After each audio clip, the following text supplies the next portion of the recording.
Јавната расправа за новиот концепт за основно образование е задоцнета. Таа е резултат на реакциите во јавноста откако беа заборавени професорите. Експертските ставови требаше да се чујат пред да се презентира проектот, а не потоа, смета дел од професорската фела.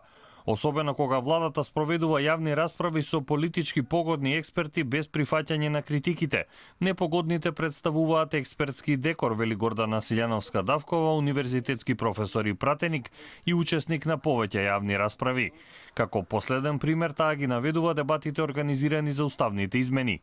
Ако се сеќавате, дури како патувачки политички театар, одеше од град во град премиерот, со својата свита, ама во свитата влегуваа и некои експерти.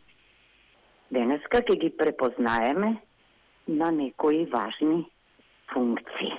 Според Силјановска-Давкова, министерката Царовска треба да се дообразува пред да се впушти во реализација на неосмислени реформи. Професорката смета дека интегрирањето на историјата во општествените науки е неприфатливо.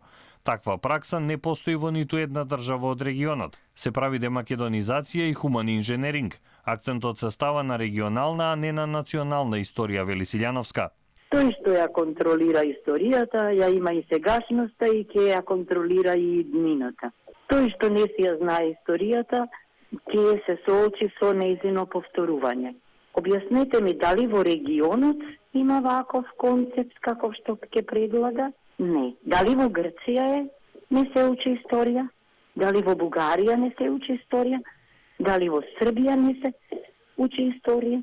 Критиките за новиот концепт кој го промовира Царовска се бројни, од експертската јавност, опозицијата и дел од владеачките партии. Владата уверува дека предметот историја нема да се укине. Преку јавна расправа ќе се обидат да ги промовираат аргументите за новата реформа.